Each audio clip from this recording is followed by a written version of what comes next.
Guys, good Friday morning. I'm Jerry Miller, and welcome to Real Talk with Keith Smith here on the I Love CVille Network. Thank you kindly for joining us. We have a large audience as the network continues to grow. Charlottesville, Albemarle County, Central Virginia, the Commonwealth, the country, and the world. Today we're presented by Yes Realty Partners and Keller Williams Alliance. We're powered by Sigora Solar, and we'd like to welcome Fincham and Associates, Stanley Martin, American Pest, Intrastate Service Company, and just a fantastic group of partners like Charlottesville Settlement Company, Allied Property Management, Pearl Certification, and the Free Enterprise Forum for making this program possible. This show is dynamic. You, the viewer and listener, can participate in the discussion by offering your thoughts, your comments, and your questions in the comment section across all our social media channels and platforms. Judah Wittkower is our fabulous director. 10 plus years of working alongside each other here at V&V Brands and I Love CVille. Judah, if you could go to the studio camera first, and we will welcome three gentlemen to the program that are friends and positive stakeholders in this community, all around good guys. I see two of them quite often. Juandiego, Wade, I wish I saw you even more because you're just an all-around A-plus person. Thank you. Good morning, everybody. Keith Smith, great panel today. Great panel, and for the two or three people that may not know our two guests today, we're going to start off with having Juandiego introduce himself, tell him a little bit about himself, and then we'll move over to Lloyd. Thank you very much. My name is Juandiego Ricardo Wade. I born in Richmond, Norfolk State University, came here as a student in UVA to get my master's in urban planning, and one of those folks that got here and couldn't leave. I found my wife, and we have been married for nearly 30 years. We have a daughter, who's a sophomore in college, and we have decided to make this our home and to make a difference here in this community that we love, that have nurtured us, to help raise our daughter, and it's a pleasure to be here. And I told someone yesterday, I'm still riding high from last weekend, the great Tom Tom Festival and Fridays After 5. Man, I was on a downtown mall, and I just saw so much love, so much diversity. Also, part of it was going ching-ching because it was meals tax. But that's aside. Well, I was helping with the ching-ching with a couple of cocktails. It was just. I think we have a sound effect for Vice Mayor Wade. Yeah. There it is for there. Vice Mayor Wade. Look at you, huh? It was what Charlottesville was, what drew us to Charlottesville. Just so much, and so it was just nice, and it was good to be part of that. So anyway, thank you for the opportunity to be here today to have this dialogue with guys sitting around with drinking coffee. Is that what that says? Coffee? Checking. Yeah, okay, yes. Checking. Coffee with the stakeholders. Yes. Yeah. I'm going to jump in a little bit later because we have a little bit of a mutual connection. But yes. But Lloyd, please introduce yourself to the two people. Well, I am now. We do not know you. I should add that in a second. Lloyd Snook, longtime resident of Charlottesville. We moved down here in 1961 when my father was brought down to be a professor at what was then simply the Graduate School of Business, now the Arden School. Went to Venable and Walker and Lane High School, graduated in 1970. College, law school, got married the day after graduated from law school, and my wife Sheila Hoy and I came down to Charlottesville. We've got a law firm here in the same building with Jerry, and been practicing law together for 32 years, 33 years by now. So it's I was elected to council 2.5 years ago, and chosen as mayor about 3 months ago, and so here I am. And the gray isn't getting that much worse. Well, the good thing You look good, Mayor Snook. Hey, I was just thinking, man. The good thing about being blonde is you can't tell what's gray and what's what's blonde. Amen. Every time I see Mayor Snook, he is always has a smile on his face, and he always has a zest for life. You may never know that it may be, stress is the right word, or chaotic. You're like the swan on the pond. Well, everything above water just looks ready to go. And then below is going. Yeah. I try not to let the stress get to me. I'd said sometimes people say, I don't feel stressed, but I'm a carrier of it. So I know the feeling. Well, welcome John Blair to the program. Keith Smith, where would you like to begin, my friend? I just wanted to just figure out who's married a little bit longer. How many years you been married? 42. Oh, you win. You win. Be 43 in about 2 weeks. Really? When? May 13th. I'm May 26th. I'll be only 36 years married. But Youngster. Youngster. Yeah. How about Vice Mayor Wade? How many years did you say? 29. 29, soon to be 30. Yes. Good yes, for you. in June. Yeah. That's a That's a milestone. That's a big accomplishment in today's world to be the. But did I hear correctly? You and your wife work together? Yes. So do mine. Yeah. So we have to talk about that dynamic at some Well, point. it's really very simple. I'm in charge of making sure that we have money that goes home. Uh-huh. She's in charge of spending it at home. Oh. And so she writes the checks. Sounds like my But relationship your with my wife's wife. also a lawyer.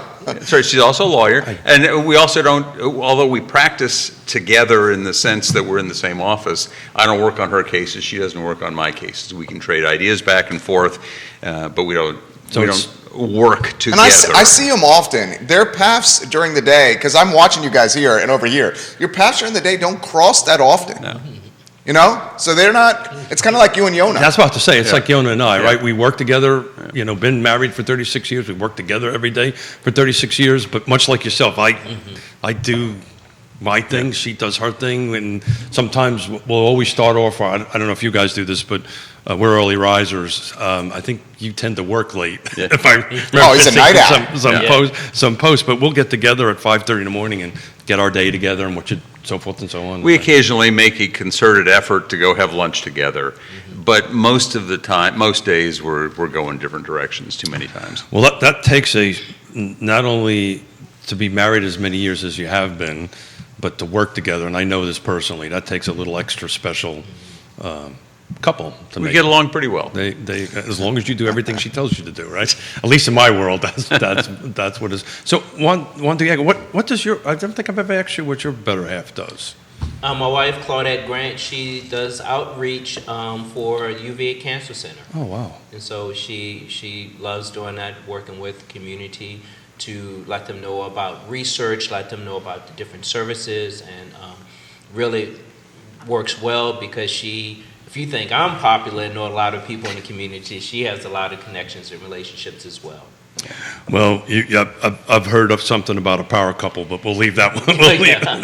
And then we have a common connection of my brother-in-law. He's a close friend of yours, James Watson. Yeah, James. I see that he's traveling overseas now. He's in Germany right now. Yeah, Nuremberg, right? Back home where he was born. Facebook. Yeah. Facebook. Yeah, I know. We all know where everybody is right now. I also knew that James was in Germany because of that post right there. We love you, James Watson, if you watch that program. So what I was hoping to do today was kind of pick up, we've got the budget approved, right? And we can talk a little bit about that process, but let's talk a little bit what's going forward, right? What's visionary, what's going forward for the rest of 2022? What are you guys seeing for 2023? And I really want to go back to this door and this TomTom and kind of get what you guys thought, if that was a success or not, and can we kind of reproduce it from an income perspective? Yeah. So whoever wants to jump in first. So, Lord, I'll just kind of chime in first. Is that for me, it was a whirlwind, and there should be something about said about just being new on council, the school board. You start in January, and that's usually when they're right in the mix of the budget. And so, at least I can speak for myself, but I think Brian feels the same way. It's like, man, we were just kind of getting our feet under us, and man, this budget season. I mean, if you'd asked me a month ago, I'm not sure if how the compromise was going to come about with the budget, because we had a lot of pulling interest of us, but we worked together and we compromised as a council, as a community to get that budget adopted, and everyone feels good. We got a wave of emails of people thanking us for compromising and coming up with a budget, and they said we listened to them, and so that was very reassuring and comforting to hear. And I think moving forward, now that the budget is settled, we have some key hirings to do, including the city manager. We need to decide what we're going to do about that. The police chief. We have several HR and IT and a lot of other positions that we need to hire. And I think now that we can kind of focus on that, we have a dynamite staff, I believe, with the city manager. He's interim, but with the two assistant city managers, they're just doing a fantastic job with that. So we have our plate full for us for the next, I was going to say this year, but probably next year and the year after that. So many things had been put on pause because of the pandemic, and things were going on in council and staff that we just didn't have the capacity to do. And now I think we're ready to work on some of those items and kind of tick them off as we go. I'd like to take a deeper dive into those items, but Lloyd, have we turned the corner? Have we, as a council, have we turned the corner and we're starting to work as a team? Absolutely, and I'll say the thing that I most value about the current council is that we're able to talk to one another. We're able to talk to one another off camera, so to speak. We're able to, and not that we get all the city's business done off camera, but when we walk into a meeting or Zoom into a meeting, as we've now walked into actually one meeting so far, but when we go into a meeting, I've already talked with the other counselors. I know what the issues are that are important to them. I know where the areas of disagreement are. For example, we have a 225-page budget document. We don't have to talk about all 225 pages of that. We know, because we've talked about it ahead of time, that there are perhaps 8 or 10 issues that are important. Or when we had the final meeting, we went through the city staff, in part because we had all these discussions. We knew that we had the spreadsheet of, okay, tell us, what do you feel about this, and this? What amount of money is attached to that? Where does that balance out? And we could come up with a decision that evening that was well thought out, that reflected a consensus on every issue, and it was wonderful. But that would not have been possible if we hadn't already talked about the issues ahead of time, if we hadn't already had some sense of dealing with one another, that here were the things we needed to compromise over. And so that ability to talk to one another, I just can't emphasize how important that is. As someone who watches those meetings, thank you. I'm very grateful for that, because the meetings are much more efficient and move more briskly, if you may. Well, and again, because we've talked with one another, we don't have to explain ourselves to one another to the same extent, or argue with one another to the same extent.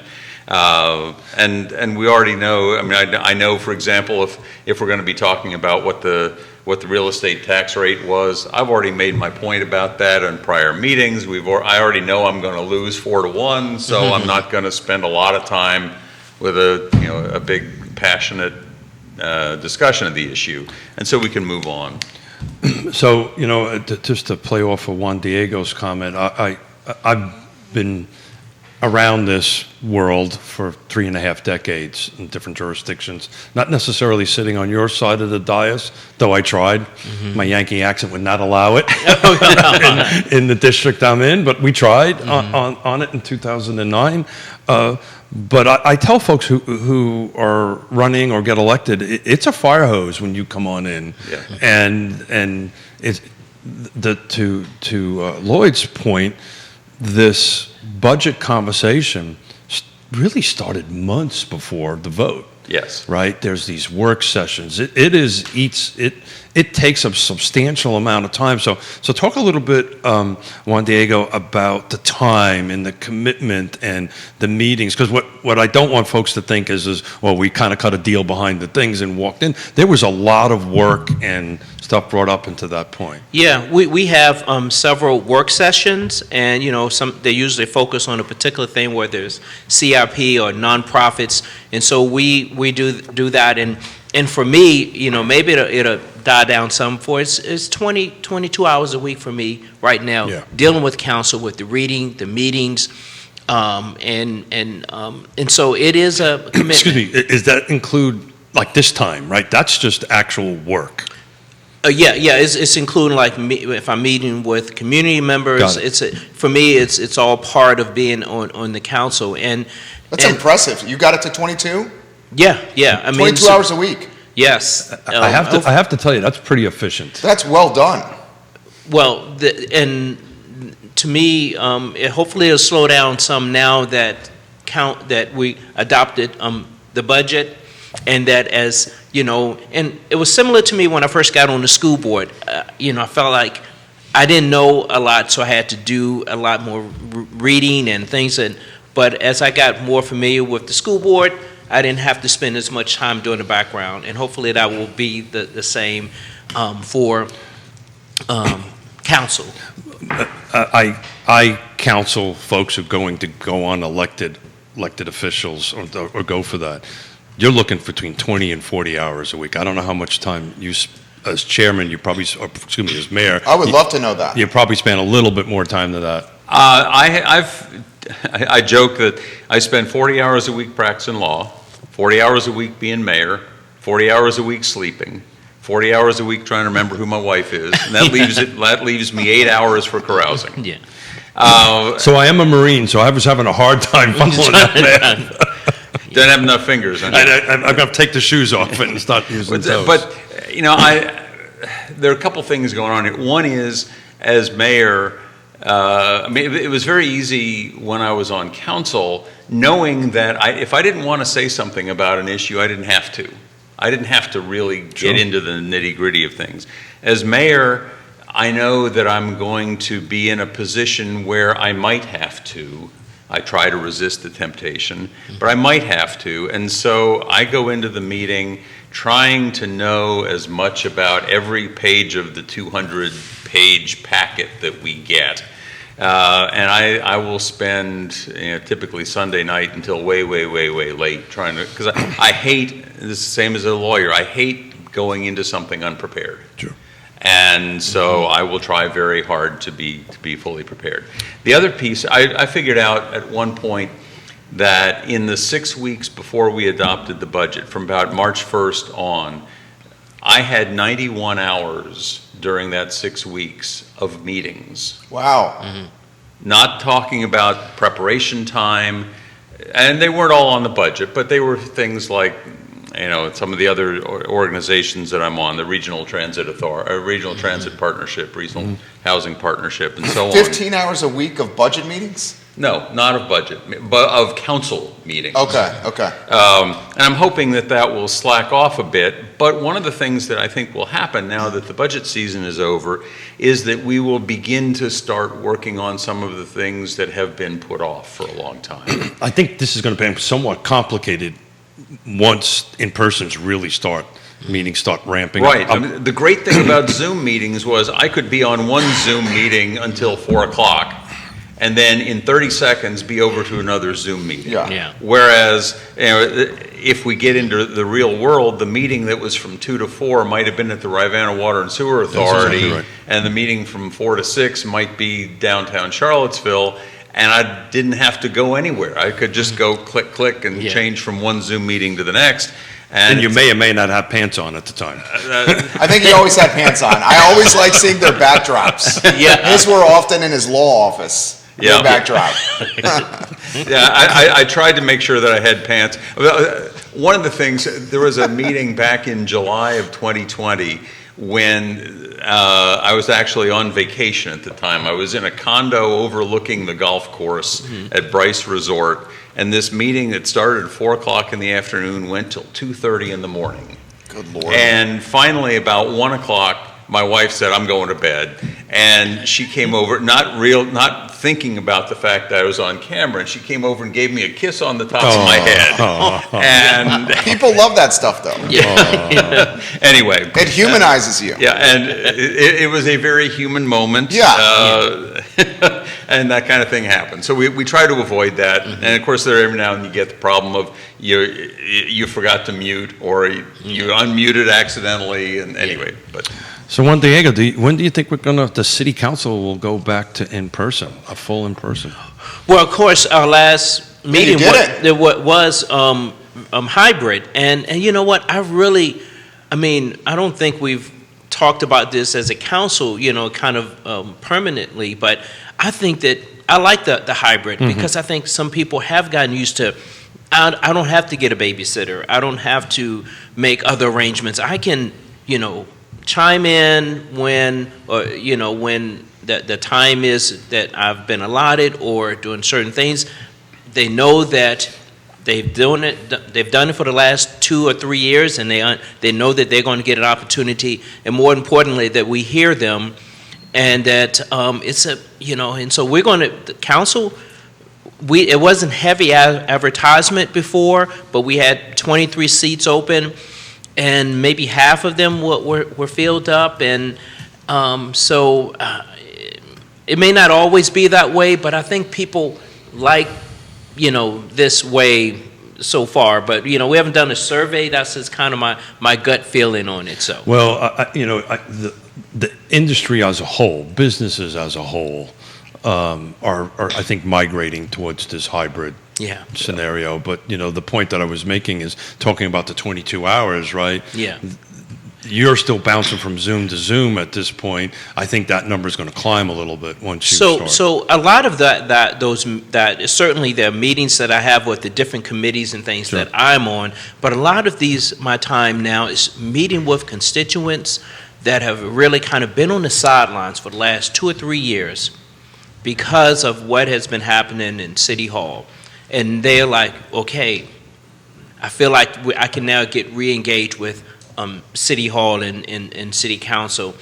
And we're having a cup of coffee, a cup of tea. What I'm doing now is that I'm having what I'm calling walk-in meetings. And so I have several meetings now that the weather is nice, with residents and constituents that we're walking the great neighborhoods, and as I call it, walk and talk. And so, Good for you. and It's like West Wing. yes, and so Great show. that's what we're doing now. That's part of those hours, and to me, that's essential to being to being a counselor, is to letting the residents know that you're approachable, that they can reach out to you, and it's not just business owners or developers or whatever. And a lot of these meetings are with just John Q. Public, and so yes. Good for you. Congratulations. That's the way it should be.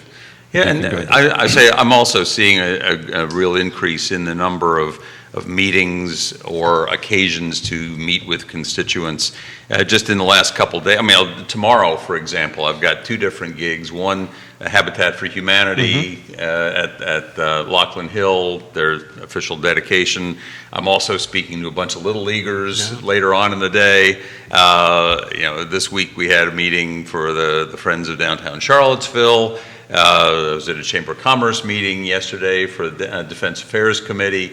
I mean, all these things that when we were closed up a year ago, we weren't doing. Well, and also, to be a little direct and honest about it, you guys were a little busy with some internal issues, and it was hard to get out into the public and really have these one-on-one conversations. So I'm encouraged to hear that that's what you guys are doing on that end of it. I do want to go back to this TomTom conversation a little bit. Jerry and I have been talking. Actually, it's been Jerry mostly talking about this DORA end of it. Do you see that growing some traction as far as? Look, we just adopted a budget. It's a little bit higher. The tax rate's a little higher. We're all business folks here, or at least most of us are. We should give some background on this. So why don't you do that? So DORA is an acronym for Designated Outdoor Refreshment Area. There's been some new policy, is that the right word, Mayor Snook? That's allowing jurisdictions to potentially utilize at the state DORAs. level. At the state level. ABC. Yeah. To utilize designated outdoor refreshment areas to drive tax revenue and community engagement. Danville is going to be the first one to do it, a year-round DORA that's permanent. We've had their ringleader, Lee Vogler, who's a city councilor, on this show to discuss that. And TomTom did a proof of performance this past weekend, and from all indication it was very positive. Charlottesville Police Department, you guys were both quoted in an NBC 29 story along with the Charlottesville Police Department, CPD indicated that there was no trouble associated with the Dora during Tom Tom. And both you guys and the NBC 29 article or story, and I want to commend you guys because you routinely are offering perspective to the media to kind of give us clarity in what you guys are thinking, which is appreciated. You guys both seem open-minded to the concept. Is that a good background right there? Yeah. Yes. And let me say, when you first talked about this a year ago, there were a couple things going on. A reason why I was not a great fan. One was I didn't think we were in a position, given COVID, to start opening that up in the same way. And the second thing, and I just want to throw this out there, that one of my broader concerns has always been that in Charlottesville, I mean, in Virginia, we have this open container law that says you're not supposed to walk around in public on city streets carrying alcohol.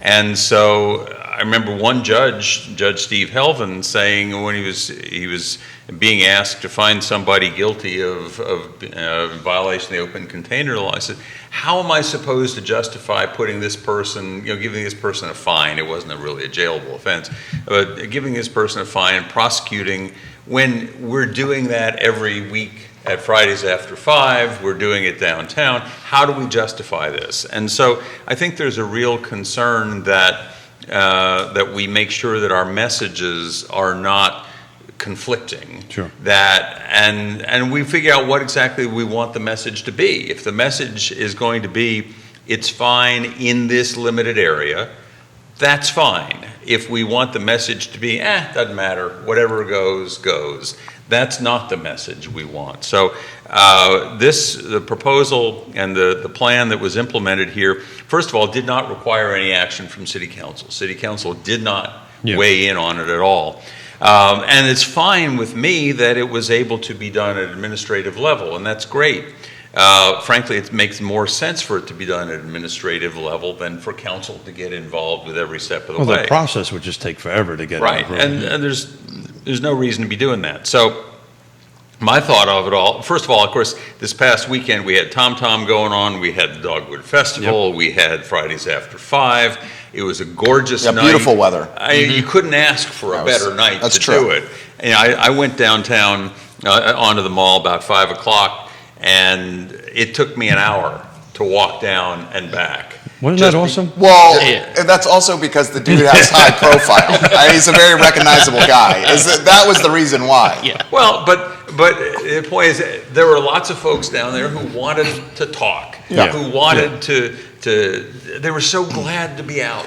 Yeah. It was, it had this, we're back, baby kind of moment that was just so neat, and I love that, and I know that the economic activity and the people there, the energy was palpable. And I'm perfectly up for trying a few more times, and let's see how that works. And we may find that there are some specific policies and procedures that we want to apply, but let's try it a few more times, see how it goes. I want to highlight this and then get out of your way. I was there 2 days. It was the most diverse that I have seen the downtown mall from a customer base standpoint in a very long time. I would agree with that.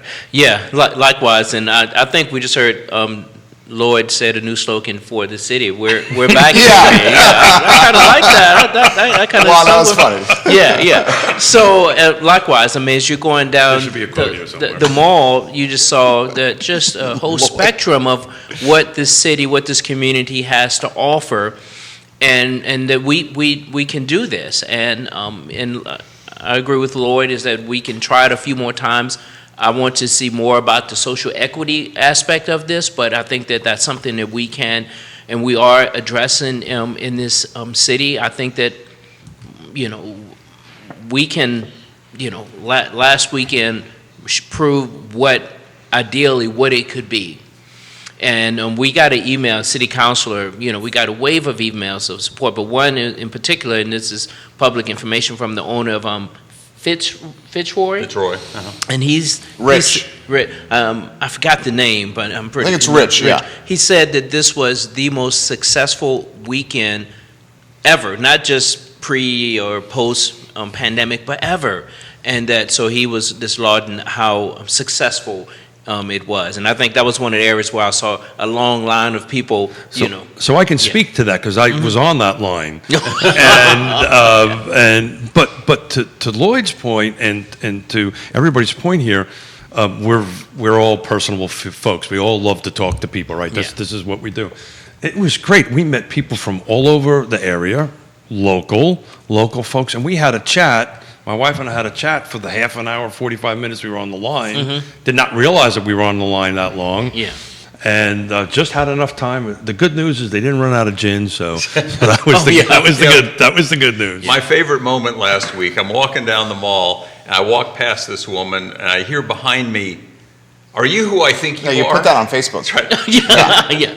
Are you who I think you are? And I asked my folks on Facebook, okay, what's the best answer that I could have given other than "it depends, who do you think I am?" Right. That's sort of and I got some really great answers. My favorite answer came from Aaron Monahan, who said, "Why, yes, I am Sheila Hoy's husband." That's perfect, yeah. Much similar, I was at the UVA baseball game with my mother and father on Sunday, and the guy in front of me turns around and literally says, I think I know you. Are you who I think you are? And I went, dude, I don't know your money, man. I don't know your money. And you're thinking of somebody else. Yeah. And then he starts going, and it was really interesting. And I'm super blessed to sit here and have this conversation with everybody on this end of it.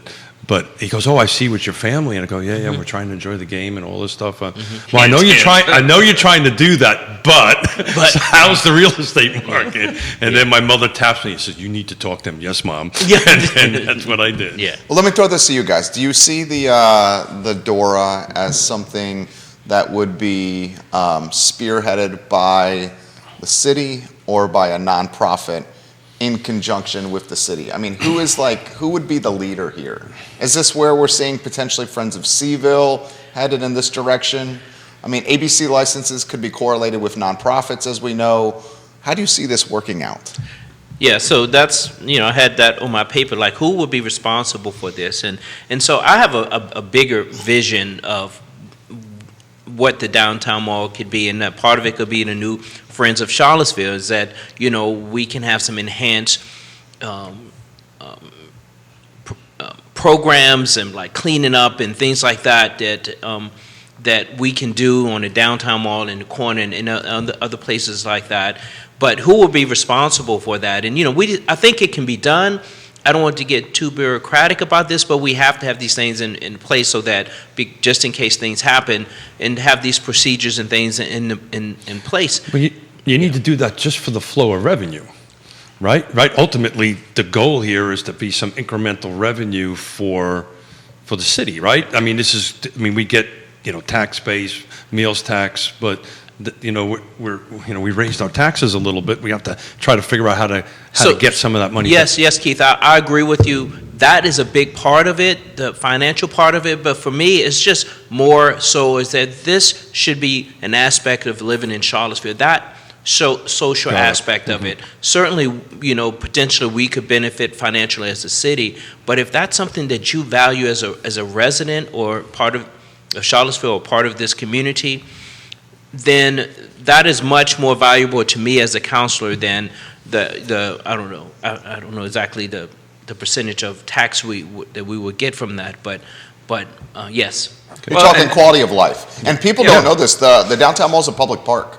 Right. So creating ways for the downtown mall to be even more communal from a public park standpoint is the essence of the mall. And the downtown mall was a public park before we had a meals tax. The meals tax is not why we've got the downtown mall. Well said. When Ralph Sampson opened up his restaurant a few weeks ago, they invited me to come help cut the ribbon and say a few things. We had just, like the night before, passed the budget. And I said to everybody, okay, folks, we just passed the budget, and the meals tax is an important part of the budget. So, Ralph, I hope your business does real well. Yeah. It's located in Barracks Road, guys, Ralph Sampson Tap House. So, dot the I's and cross the T's on this before we go to the next topic. Where do we go from here on this? One thing we need to talk about, if we're going to talk about the downtown mall, is that, and this is kind of bringing the real issue home that I think council needs to focus on. I am less concerned about who holds the license for an alcoholic function of some sort. I am much more concerned about the overall picture of the downtown mall, and an important part of that we have to talk about is homelessness. And that is a topic that we on council need to be focusing on. It has a lot of pieces to it. Almost all of them come back in some way to money. But we've got to figure out a plan for homelessness. And we're going to hear a report on Monday with a so-called PIT report, P-I-T, point in time report, of how many homeless folks we're dealing with. We know that the number of homeless people that we're dealing with at any point in time is about double what it was a few years ago. What are we doing about that? How are we going to solve that problem? Because if you talk to people who say, what's the downer on the downtown mall? It's the folks that they see who are homeless, who are, sort of camped out in the doorways and things like that. And that says to me, number one, we need to figure out a place to house them. Not simply because it's bad for business, which some people would say, but because as a human response, it's not acceptable that the only place somebody can sleep is on the bricks.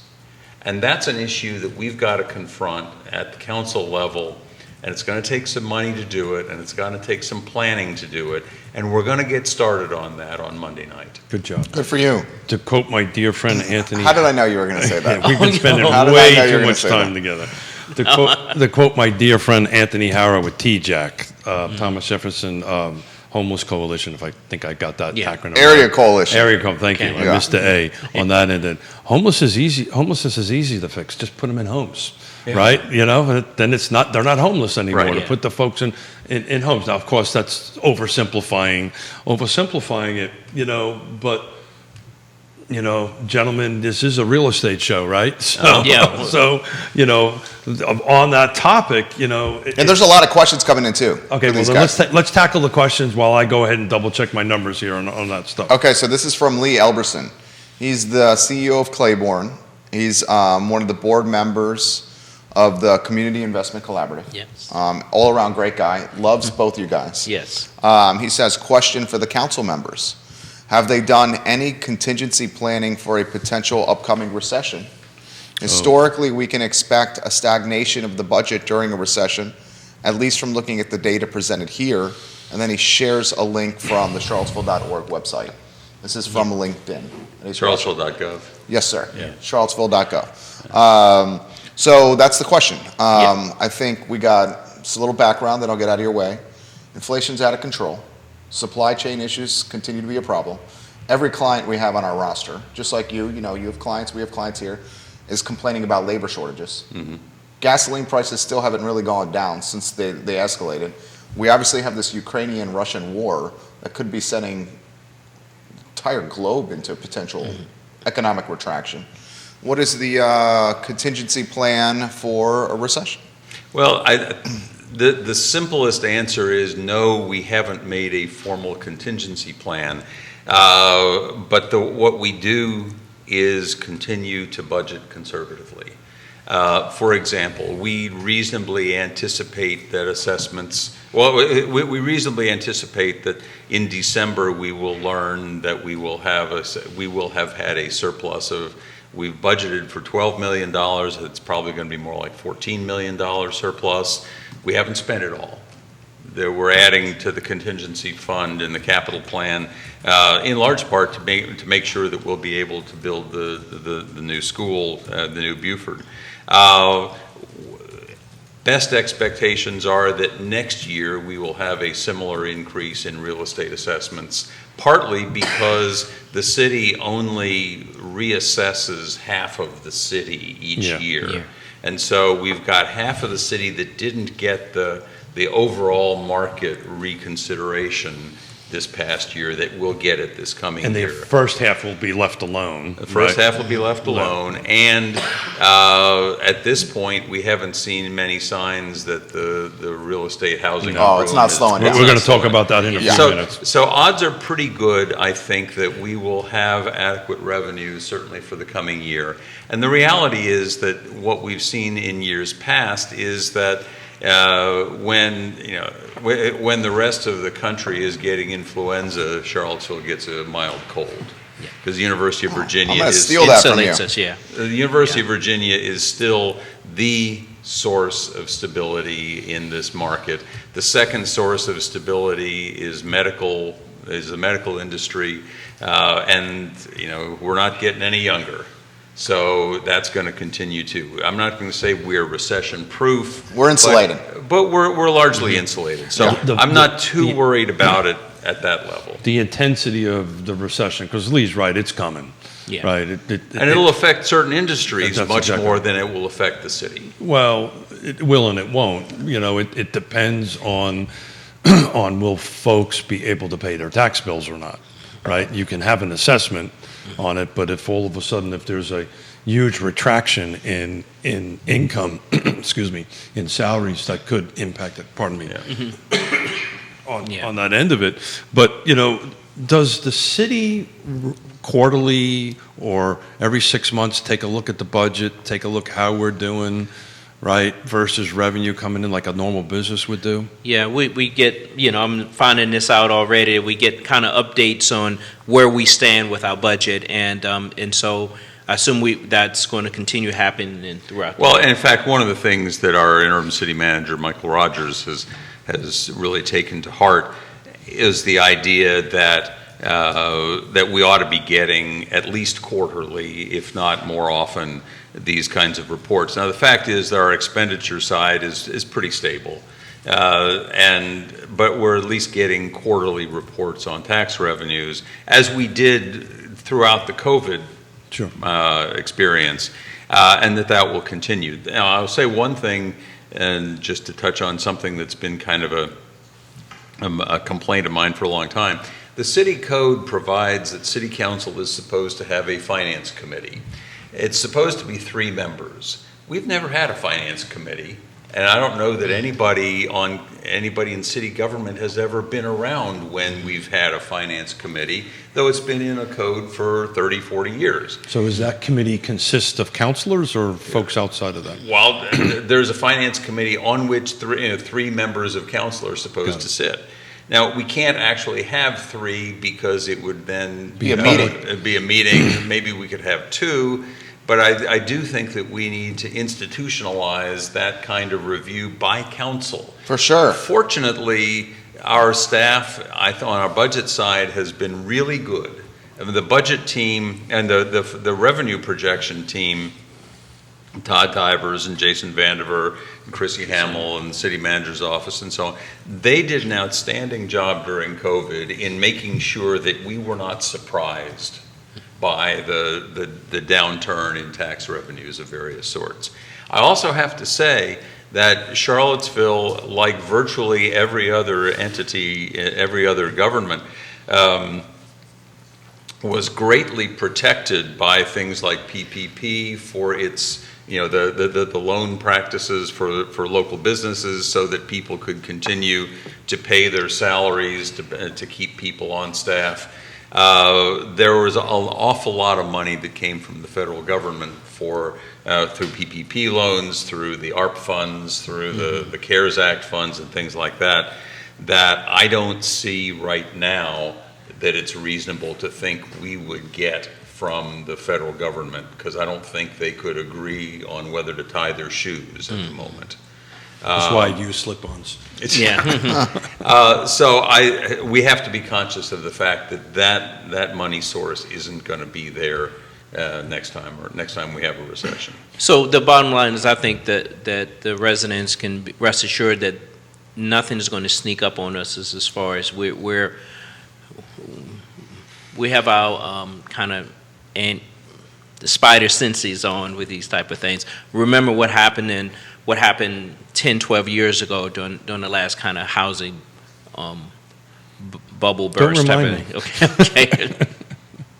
But city tax revenues during that bubble bursting actually held pretty constant. It will, because there was actual sales happening and movement, and we have a spreadsheet in front of you, gentlemen. But just to go back to how you're going to see the increase in assessed values next year, if it tracks the market, we're about $43,000 positive. So homes that are selling the year-to-date this year versus year-to-date last year, we're up around $43,000. So logically, next year you're going to have that continuing value increase. We talk about it on the show all the time, and maybe this is the right time to try to tackle some of this. It's getting kind of expensive to live here. Yeah. Understatement. Yeah. Right? Yeah.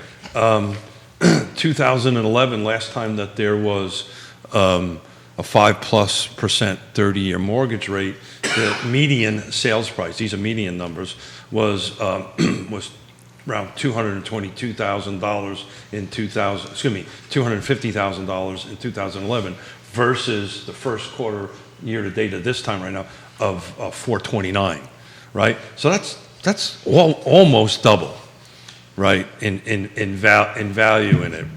So If I'm reading your chart correctly, this year is 472, right? yeah, 472. I apologize. 472. Thank you for correcting it. But one thing that's important to know, and this is something that is in part driving these housing prices, is that Charlottesville is still cheaper than Northern Virginia. Charlottesville is still cheaper than Boston and New York.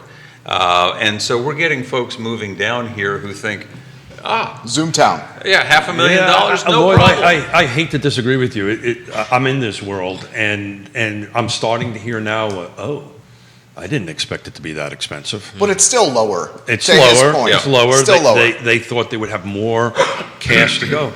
What I'm trying to get to is there some way we can help the folks that need it to stay here? Right, how can we improve our tax relief program, right, for folks? Right. A lot of folks don't understand what that is, and Juandiego, I'll let you take it. It's a pretty narrow, limited who we serve on that. It is, and we are trying. I think it's $250,000 or $350,000 but we're trying. And is it 350? 350, and we're trying, and we don't have the ability to change that. We have to get legislation to do that From the state, and we're trying to get that. And so there's so much that I felt we had a lot of conversations about this during the budget discussion, and we're doing everything that we possibly can to, including supporting programs like Habitat, the Housing Authority, and Habitat for Humanity, supporting our partner agencies that's out there, trying to address this issue as well. But actually, we heard a report at the last meeting last week. I had asked a class at the law school to do a deep dive on all of the different kinds of tax relief options there might be. And they identified one that we're not using. They identified a mechanism that actually would be administered by the Social Services Board that does not have the kinds of restrictions that we have used in the past. And so one of the things that we're going to be talking about in the next couple of weeks is to figure out if there's a way we can rejigger the plan that we've got so that it would not be hit by these same restrictions. And right now we've got restrictions that are based on three things. Age. One is the amount of your income. Yep. We end up including all the retirement income and Social Security income in that category. And that number's really low. That number's pretty low. And then the value of the house, if the value of the house exceeds $350,000. And that's hurting people. That's we had something, I don't know, Todd Divers figured out something like 150 people who had been getting tax relief last year who don't qualify for tax relief this year because Their home values went up. Their home values went up, say, to 420 or something like that, and all of a sudden they're over the limit. And the third thing was a net worth requirement, which turns out to be an incredible pain to administer. Right. And But the so- number's also low. It's also low, that's right. And like $15,000 or $25,000 or something, and that includes the value of your IRA. Right. That you're living off of. And so Also disability in there, right? Isn't that one of them? Disability and age were sort of the qualifiers. Okay. And so this new approach that we're going to be looking into is to see if we can figure out a way using this exception under the Social Services Board statute to allow us to have broader relief. But right now, Juan's absolutely right, that's not currently our law. I hope that before July 1, we will have a plan that will do that. So I would, and Juandiego, just to get this out and I'll get out of your way here. As one who's a practitioner, who's in the field every day helping folks do this, my God, I hope we come up with a solution. Yeah, and I just wanted to add that this is another advantage of having a great institution like University of Virginia. You know, not only helps to insulate us from economic downturn, but they had the capacity to do this research. And right now, our staff is taxed, and they couldn't do that. And so that's just an aside of having the resources to be able to research that information. We get into arguments all the time with the folks at UVA where they say, oh, no, we're not paying taxes on all this land, but think of all the great things we do for you otherwise. That question's been coming in here. And I acknowledge absolutely that they do a lot of great things for us. That doesn't mean you couldn't also help us out a little bit here, but that's another story. I chair the Regional Housing Partnership, and I've heard Lloyd ask UVA that very question. So the good news about that organization, to Juandiego's point, is we're at the table. We have UVA at the table. And frankly, it's taken 2 years to get there, to be at the table, to talk about this. And I've never quite understood why the town and gown relationship never really was as strong as it should be, in my personal opinion. But the good news is they're at the table. We're having this particular conversation. I just, looking at your tax relief program, it is extremely antiquated. Yep. It is not keeping up with the reality out there, and it's leaving a ton of people behind that we should be able to help. And that situation's going to get worse. It's going to get worse, but to talk about the budget end of it, this really just becomes this triangle of the budget, right? So if there's more money over here, we have to determine what's important to us, right, on that end of it, and kind of balance this triangle so all sides are equal. But the reality is we have not even been spending all of the money we've allocated for tax relief because we don't have enough people who qualify.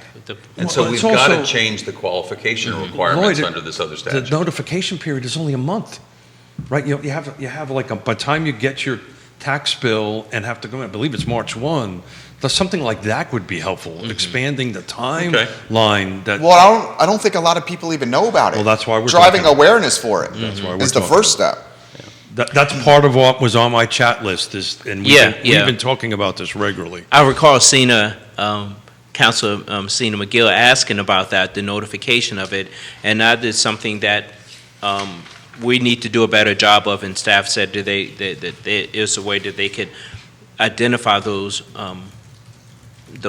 residents that qualify for it, to let them know about this program. But it can be expanded. That's something that it has to be filed by March 1 annually.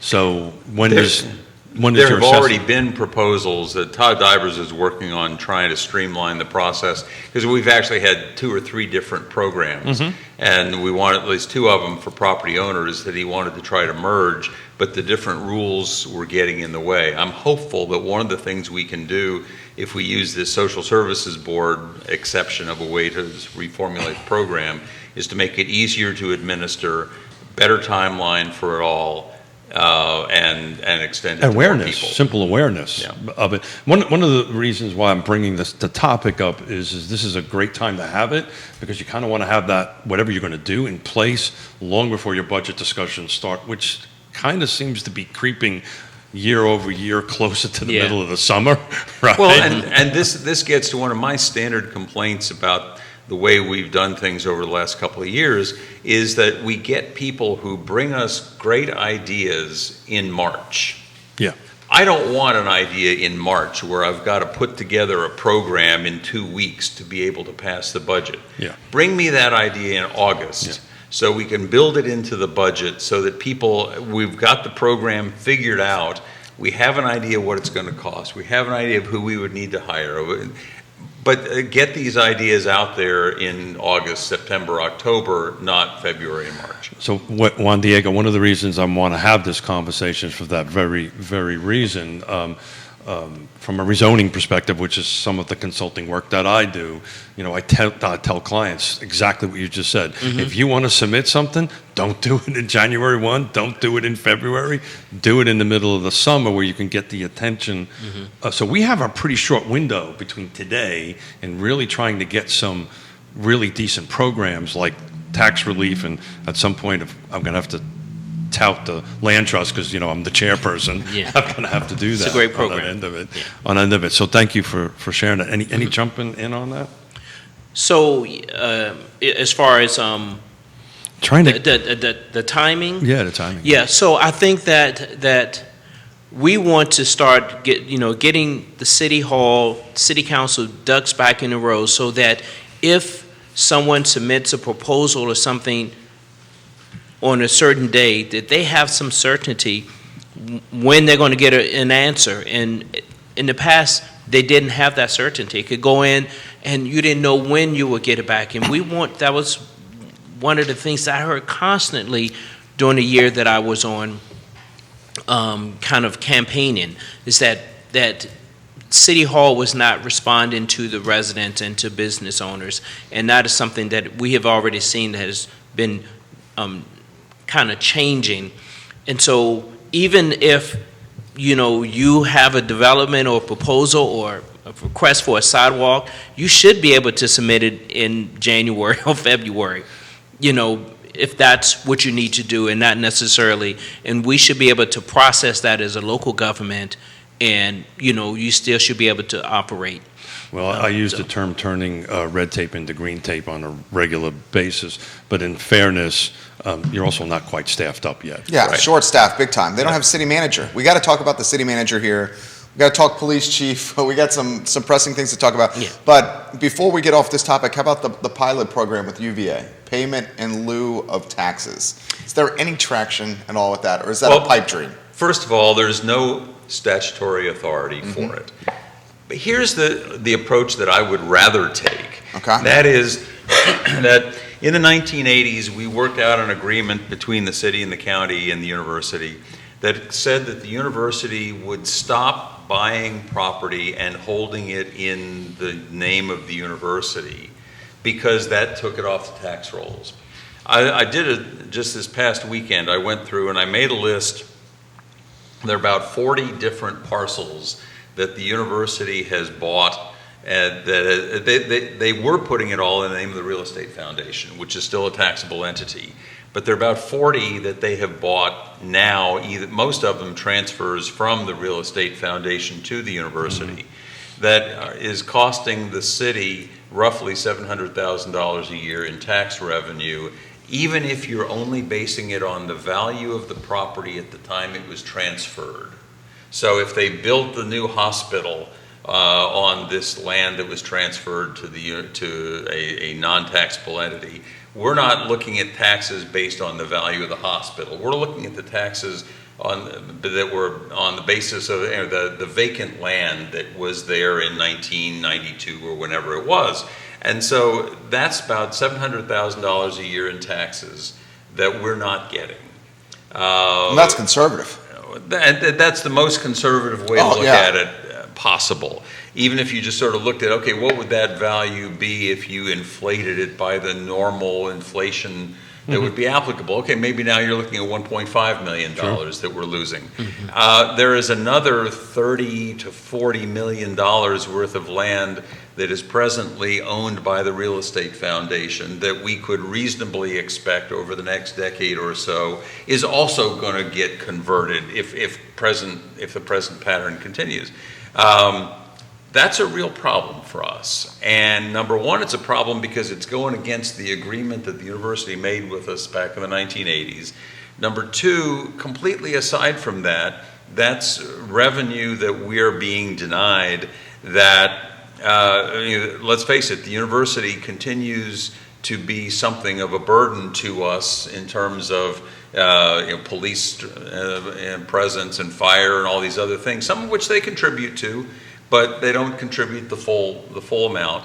And so it continues to be a cost to us, and we're not getting that money. And I think we will need to readdress that with the university, even if it's only in looking at, hey, you made an agreement with us 35 years ago and you're not following it.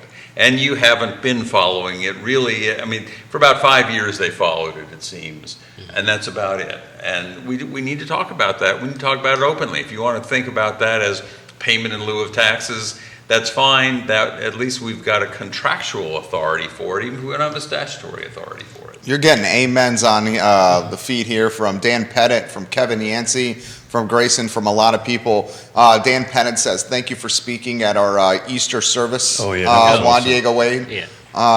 So that was very straightforward from you. I just respect a lot of what you just said. That was fantastic. Okay. That was you pretty much saying, UVA, you need to change and you need to pony up. That's literally what he just did there. So Juandiego, how do you get from what Lloyd just said to actually making that happen? How does that happen? I think that is something that it hadn't been happening for the last 5 or 10 years, and I just sitting down talking, seeing if we can come up to a solution, a compromise. But in my mind, I've been on school board for the last 16 years. This is the first year that I really recall that it's come to the forefront like this. Maybe it has in the past, but I've been focused on school issues. But I know it was mentioned maybe a month or so ago when the chamber had their kind of state of the community. At the code building. Yes. It was brought up then, and it didn't seem like they were receptive of it. But they completely deflected it. Right. Yeah.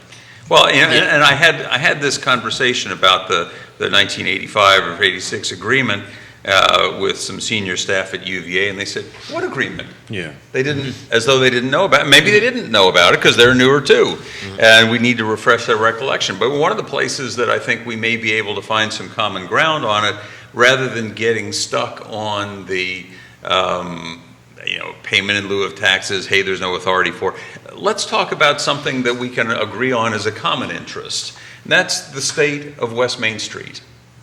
Oh, there you go. The university had said they would put $5 million towards the West Main Streetscape improvements. It's looking now, we basically had to say when we were getting concerned about about how we're going to pay for the schools, we had to say we're going to take the West Main Streetscape improvements off the table. Maybe we have to figure out a way to get the university to participate more fully in that process. Because let's face it, that mile between JPA and downtown Charlottesville is probably the most important mile that we have in the city of Charlottesville. For sure. It connects the two major economic drivers of the city, the major social drivers of the city.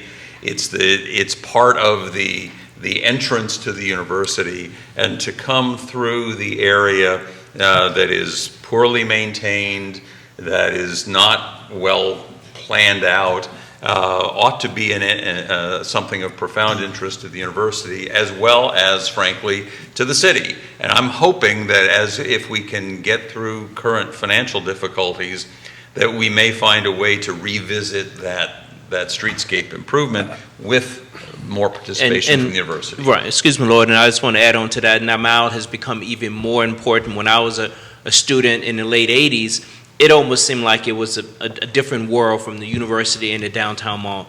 Now, if you look on practically any evening, but particularly on the weekends, is that you just see the flow of visitors, students, just going back and forth, because it's a lot that's going on in between there. But it's places where the sidewalk is not very good, the lighting is not very good. It's a lot that we can do to enhance that, to make it even more pleasurable for everyone, and that's something that would benefit the university, because I'm sure that when they're bringing in, prospective students and clients and professors, faculty, that they're like, this is what this community has to offer. and it just would be, it'll be a win-win situation for the entire community if we can improve that. But we had to make some difficult choices, and for me, the choice between, education and that, it was easy for me, but not saying that wasn't important. So most folks. And I just said, what we need to do, the concern about simply the discussion of payment in lieu of taxes is that that discussion alone is a win-lose discussion. It's not a win-win discussion. Because you're saying UVA would never do it. Right. And so. Especially since they would really pay a lot to Albemarle County, probably more so than the city of Charlottesville. Yeah. And they know this is in perpetuity. And so what I want to do, I want to figure out a win-win. So most folks. That's a good idea. Very much so. Most folks do not know that there used to be light rail going up West Main, right? Way back in the 1800s. 100 years ago. 100 years ago. Yeah. And I just wanted to add a little context to it. I had a meeting yesterday afternoon at the Quirk, and then I had a meeting at the president's office. And I walked, and I just kept an eye on a car. And I actually beat the car. I can believe it. To there, just walking. And, at a certain age, you don't walk as fast as you used to, you used to walk. But, something desperately needs to be done there. So I just want to clarify here. So very straightforward. You know how I like to keep things simple here and straightforward. You're basically saying this, that instead of the payment in lieu of taxes program, you go to UVA, you have them pony up to improve infrastructure around the city, and you leverage that approach by saying this benefits the university as an access point to grounds as prospective students and or potential hirees come to Charlottesville. They will benefit from this. That's what you're saying. That's the sort of approach I would like to see us take. That is not a bad idea. So we all know, we negotiate. I know you negotiate for a living. I negotiate for a living. So I'm going to take the opposite side of that. What's my motivation on UVA to do that?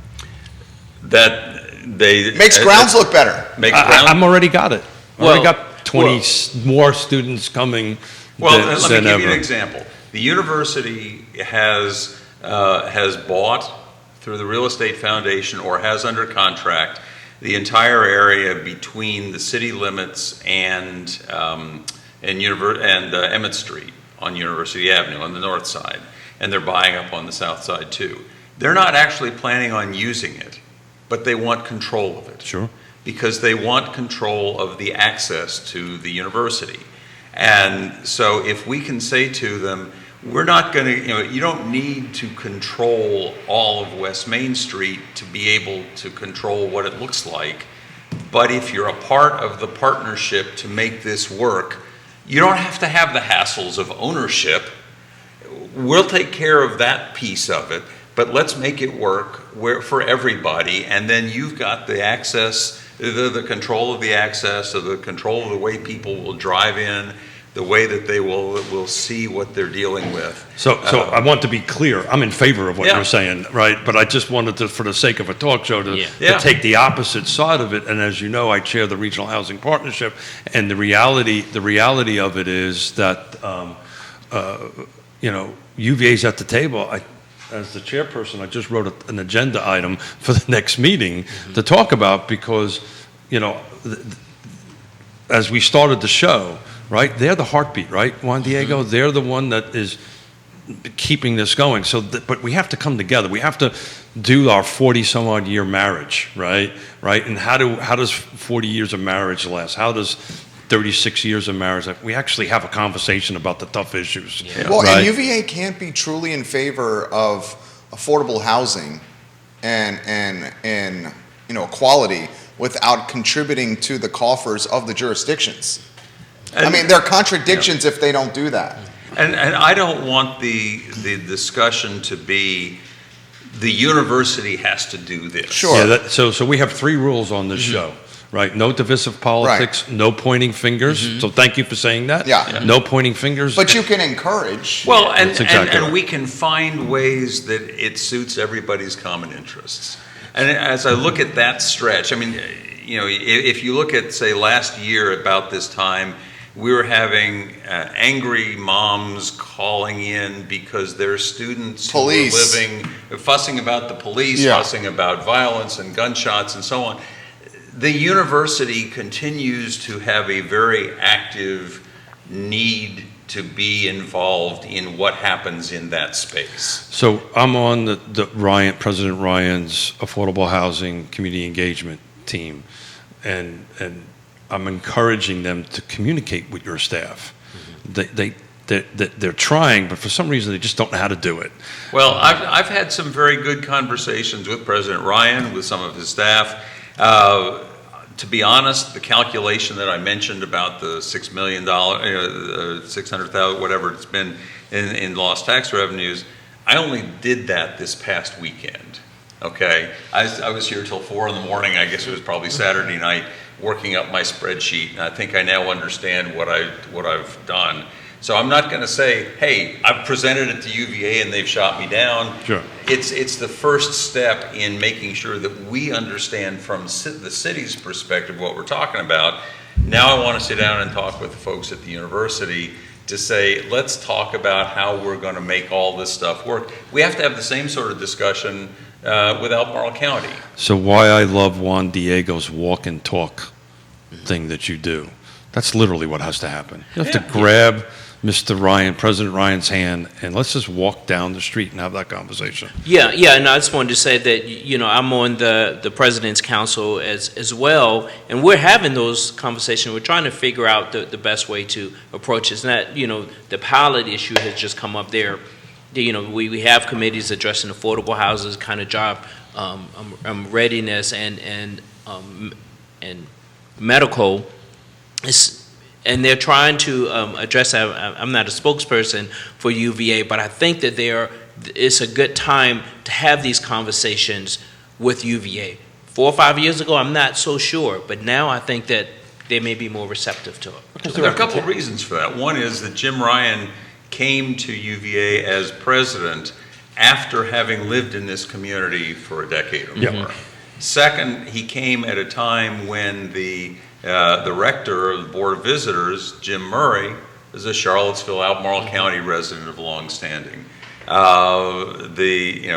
are other members of the board who have long ties to the Charlottesville community and not merely to UVA as seeing itself as separate from the community. So we have I think we need to take advantage of some of those favorable tailwinds, make some deals. And third, the market is more expensive than it's ever been. Yeah. My chemistry is working. I was literally going to quote that. This needs to get done sooner than later. There's 35 homes available as we stand right now in the city of Charlottesville. The median, anyone want to take a stab at what the median sales price is? I haven't looked at it. No. $485,000. Yeah. Housing affordability, not affordable housing, but housing affordability needs to be on the top. Needs to have this conversation on this end of it. That's an insane, in my opinion, number. Versus 11 years, it was $250,000. Well, and the universities generally have long understood that part of what they need to do to attract the faculty they want to attract is to make sure that housing is affordable. For sure. I use the example of Stanford University, for example, that for a long time the housing prices on the peninsula there have been exorbitant, and Stanford would go ahead and they would buy the properties and then loan the money to the faculty person to be able to buy it. If you go back 50 years ago, 60 years ago, UVA used to guarantee loans for faculty. And then that was before Fannie Mae got really going and before all of the financial infrastructure that we now think of as typical. But UVA knew that it had to do things like that even back then. The reason I'm using Juandiego, the term housing affordability, I have nurses, I have doctors that are coming in past residency that can't afford to live in Charlottesville. And frankly, the conversation was, oh my God, if I would have really known that.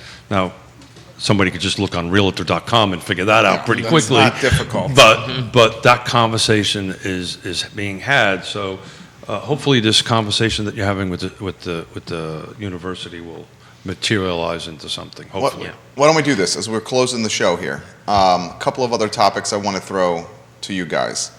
City manager hire was very important for you at the start of this year. Right.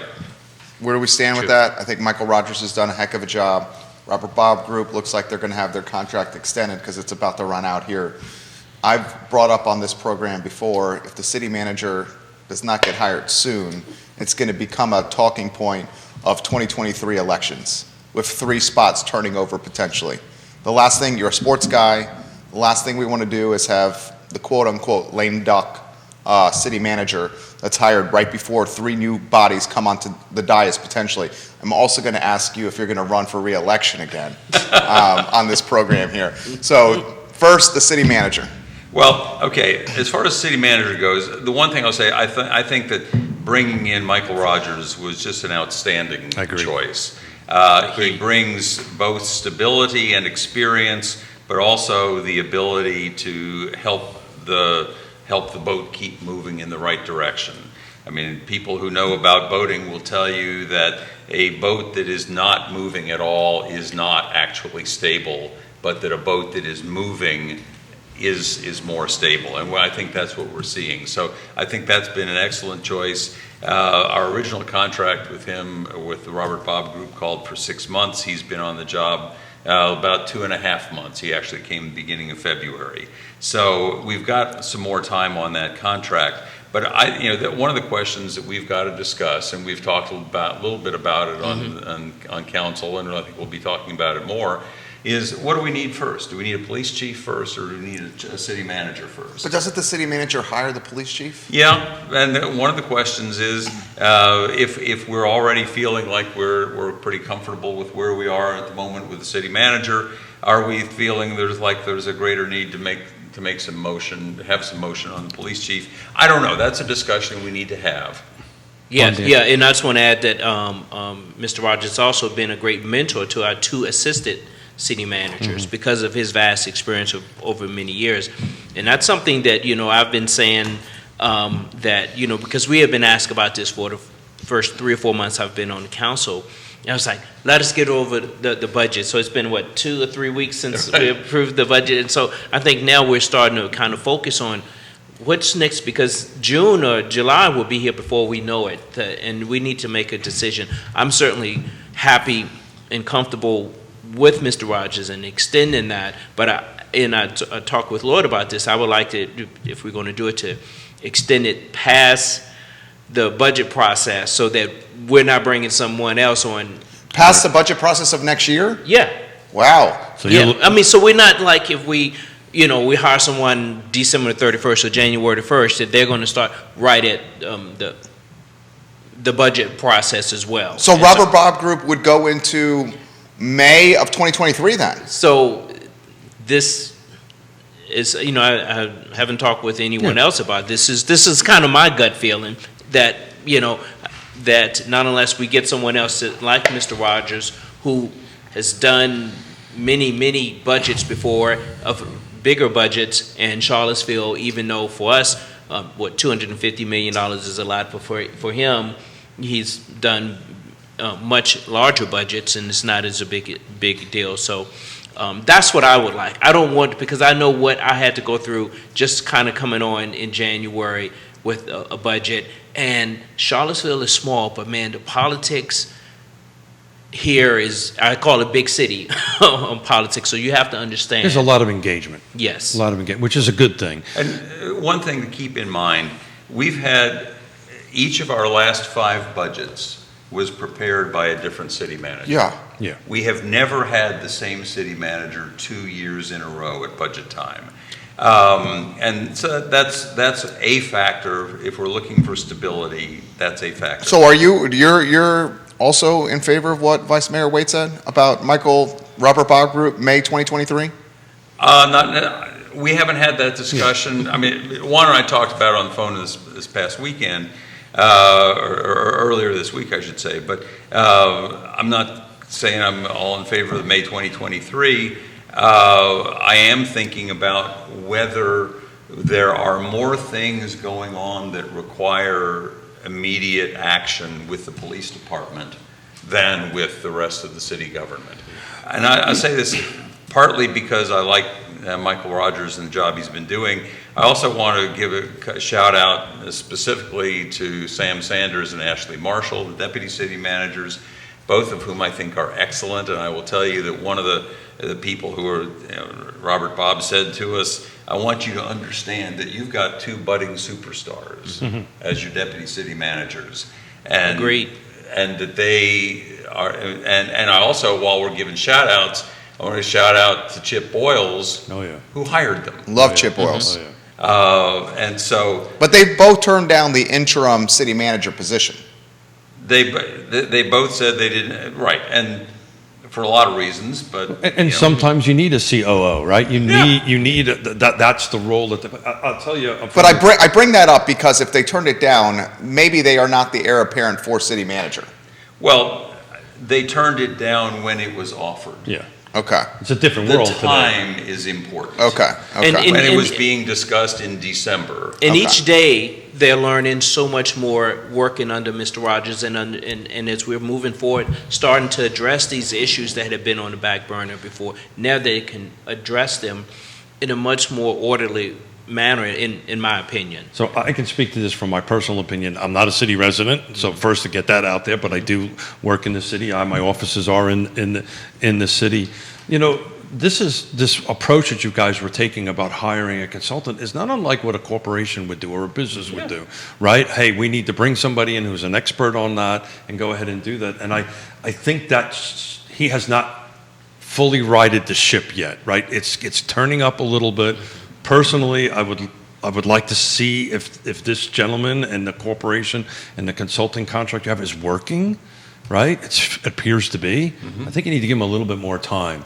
I agree 100% with you, Juandiego, that if you're going to make that switch, don't do it in the middle of budget season. Yeah, that doesn't mean we can't begin the advertising process. That's a whole during different, the budget the season. search process is a But- multi-month process. That's a whole different animal. And it's something that I mentioned to Lloyd, is that if we do it, then maybe if Mr. Rogers is still here, that they can not tag team, but that he can show them the show. Yeah, so show you'd him her the have, you would ropes. have, like any other corporate scenario, right? You would have that consultant. I just hired Juandiego as a new CEO. Lloyd is my consultant, going to pay you an extra couple of months to help you snap in. Yeah. And it makes clear, logical sense on how to move forward. But here's the other piece we can't lose sight of. Michael Rogers has some say in the matter, too. Without a doubt. And- Well, technically, you hired a company. I understand. Right, and the company. But I'm not interested in whoever Robert Bob might throw us Sure. if Michael Rogers says, I've been here long enough. Yeah. The fact is, I think what I've Does he live here? I think he's got an Apartment or something? here, but Yeah. his home is still in the DC area. Yeah. Okay. And the church he goes back to on the weekends, it was I think what he would call his home community is up there. That's just a matter of a little negotiations. I'm pretty comfortable that you guys can do that successfully. But I think there are two things that I think he said to me. One is that he's enjoying what he's doing, that he is very pleased with the way that the council has been working. I think he may have had some trepidation after watching some of the council meetings at the end of last year. But he's pleased with the way things are going, and he is enjoying the mentorship relationship with Ashley and with Sam, and working with them. Is Lloyd? We got to wrap up. Oh, Here. I'm sorry. We got to wrap up. Sorry We about got that. reading some body language here. Did you say if you're going to run for re-election? I didn't say. Lloyd, I was trying to help you out by changing Did you the say subject. that? That you're going to do that? I probably will. Yeah. Oh, look. Didn't you say at one of the, didn't Ginny Bixby quote you in an article in the Daily Progress, if I run for re-election, I'm going to be held to what I say today? I mean, did you tip it off then? Because I thought that was a tip-off. So you're saying you probably will. Well, yeah, I expect to, but things could change. I don't know. Okay, there we go. You guys are great. Yeah. This was fantastic. Thank you for this opportunity to come let us talk about, kind of a different perspective on the state of Charlottesville. It's a great opportunity. You know, gentlemen, when we get to the time that we are and not realizing until I just looked at the watch, at the clock, what time it was, I just wanted to say thank you. Thank you for doing it. Thank you for sharing. And I'm going to invite you back on a regular basis to Thank you. Love snap to us do in. it. Thank you. You guys were Now I fantastic. got to go jump on at 12 o'clock. I know. Judah Wickower is our director, Keith Smith, Vice Mayor Juandiego Wade, Mayor Lloyd Snook. I'm Jerry Miller. Thank you kindly for joining us. The I Love CVille show is up in 45 minutes, guys. Take care. Thank you, gentlemen. Bravo. Thank you. Excellent Thank work. you, man. Have a good one, guys. Always a pleasure, folks. Great job. I was not watching the button.